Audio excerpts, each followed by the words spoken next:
Are you an adult who worries you may have ADHD? Or are you just interested in the 6 main signs of adult ADHD? In either case, you're in the right place. In this video, I'm going to take you through the first steps. There's a screening test with 6 questions that'll tell you whether you may have adult ADHD, and then I'm going to take you through my answers to these questions to give you an example of how someone with ADHD might answer these questions. Now, the process may not be the same in your country, but most doctors use very similar criteria to decide whether they need to assess you for ADHD.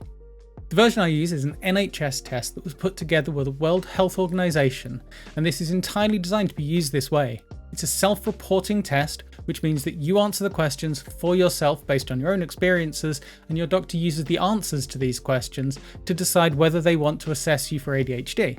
I talked in a previous video about my reasons for seeking a diagnosis, but I feel that a lot of people have very similar reasons to me. A trusted friend said that she suspected I may have ADHD. While she didn't tell me I did, she said that she suspected and I should probably get it looked at. Now, I found that there are other signs that also made me think that I may have ADHD, and you may also find that you have these other signs, but that's probably the topic for another video. In the end, all I can say is that I had a suspicion, so I decided to get it checked out. So my first step was to take a screening test. Looking at my score on this screening test, I saw that I should be looking for proper assessment. So what I did, I took this to my doctor. Before I start, I just need to say I am not a doctor. I can't give you a diagnosis. These questions can't give you a diagnosis. This is a screening test. All the test is meant to tell you is whether you should ask for further help. Now, for each of these questions, you're going to want to give it an answer of either never, rarely, sometimes, often, or very often. If you write down the answer to this next to each of these question numbers, numbered 1 to 6, at the end I'll go through them and tell you how to give yourself a score. I want you to understand that the answer to these questions may affect you in your social life, in your personal life, in your work or school life, or even in your romantic life. So question 1 is, how often do you have trouble wrapping up the final details of a project once the challenging parts have been completed? I'll just give you a moment to write down your answer to that question. Remember, the answer could be never, rarely, sometimes, often, or very often. Pause the video if you need to, just to give yourself time to think about that. Question 2. How often do you have difficulty getting things in order when you have to do a task that requires organisation? Again, I'll give you a moment. The answers could be never, rarely, sometimes, often, or very often. Question 3. How often do you have trouble remembering obligations or appointments? Question 4. When you have a task that requires a lot of thought, how often do you avoid or delay getting started on that task? Question 5. How often do you fidget or squirm with your hands and feet when you have to sit down for a long period of time? And question 6. How often do you feel overexcited or compelled to do things as though you're being run by a motor inside your body? Now, if you need to, go back, rewatch that section of the video, try and answer the questions for yourself. Pause it as often as you need until you have those 6 answers. Are you ready? For each time you answered sometimes, often, or very often for the first 3 questions, give yourself 1 point. For the last 3 questions, only give yourself 1 point if you answered often or very often. For these 3, sometimes doesn't count. The full version of this test does have 18 questions, but the first 6 are used to decide whether you need to be assessed for ADHD, and the last 12 are used to help assess what type of ADHD you may have. Now, there is only really one type of ADHD, but the symptoms are separated into more hyperactive symptoms and more distracted symptoms, where most of us will have some combination of the two, but will be primarily at one end of the spectrum, primarily at the other end of the spectrum, or dead center suffering from all of them at once. So at this point, you should have a score from 1 to 6. If you scored 4, 5, or 6, there's a good chance that you may have ADHD and you need to talk to your doctor. Now, I can't stress this enough, you need to talk to a doctor. This test doesn't tell you whether you do have ADHD, it just tells you whether you should be assessed for ADHD. Now at this point, you might not be 100% sure whether you've got the answers right. So what I'll do is I'll take you through what my answers were to each of these questions and see whether that helps you at all. So question 1 asked, how often do I have trouble wrapping up a project once I've done the challenging parts? It's interesting because it says challenging, not easy. I actually enjoy challenge. So in my case, I do very well at the challenging parts. It's when you get to the easy bits the boring bits, the repetitive bits, that's where people like me struggle.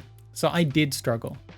Now I said often rather than very often here, because I do struggle. So question 2 asked me, how often do I have trouble getting things in order if I've got something that requires organisation? And in my case, again, I said often. Now the reason I said often is because while I don't have a problem writing down a list of tasks, what I can suffer from is an inability to put them in the right order. So I might want to do the more interesting ones first. Quite often I was told as a game developer that I wasn't very good at prioritising. So what I'd do is I'd try and do a task and then suddenly discover that I hadn't done the task that needed to be done first. So in fact it was impossible for me to finish what I'd started. So I'd be jumping from one thing to another and back again. Question 3 asked, how often do I have problems remembering obligations and appointments? And that happens quite often for me. I do set alarms, and I'm very lucky to have a wife who can tell me when I've got things coming up. I have friends who will try and remind me of things. I have my wife to remind me of things. I have Alexa. I have Google Assistant. All these things together can help me function, but in and of myself, I do struggle a lot with appointments. I also have a problem where I may be late to an appointment simply because I didn't think about the fact I needed to drive there. I was so caught up in something I was doing first, I turn up late to my appointment. Question 4 was asking, how often do I put off the beginning of a task if I think it's going to take a lot of thought? The answer here is, again, often. I do often have a problem. Now this doesn't mean that I'm going to sit down and play computer games. This doesn't mean I'm going to sit down and terrify myself with how difficult it's going to be. Sometimes it's just a little voice in the back of my head that says, yes, this is important, but have you vacuumed the living room? Have you put the washing on? Have you folded all the laundry? So one thing that some people with ADHD will find is that on those days when they have a very important but slightly difficult task that requires a lot of thought, a lot of housework gets done that day. Question 5 asked, how often do I fidget with my hands and feet or squirm if I have to sit down for too long? The simple answer is that it depends how long is too long. In my case, maybe I can manage half an hour, but 3/4 of an hour, especially in a boring meeting, I'm going to start fidgeting. So if you find that you can sit for half an hour, but maybe you start to lose the ability to sit still after that, if there is a limit to how long you can sit still before you fidget, I don't mean because you're a little sore in your seat, I mean that drive to move, then maybe you should be ticking often as well. Now the final question asks, how often am I overly active or compelled to do things? And the answer here, I think, is rarely. I might say never, but the truth is that sometimes I do actually feel the need just to move, just to do things. So you don't need to have all of these symptoms. This isn't something that I would have scored high enough on the test for me to get a point for, but it's still something that's there in the background. So I took these 6 statements about how often do these things happen, and I put them into the online form for my doctor. The doctor called me back later that day, put me on a waiting list. Now that waiting list was supposed to be 10 months, it actually turned out to be more like 3. I was seen by a psychiatrist. The psychiatrist sent me a number of questionnaires to fill in. He even sent one for my wife to fill in, so they get an idea of how other people see me. And after that, I was given an appointment where I had a meeting with the psychiatrist. We talked over my symptoms, we talked over my answers to the questionnaires, and then he gave me a formal diagnosis of ADHD, primarily distracted or inattentive type.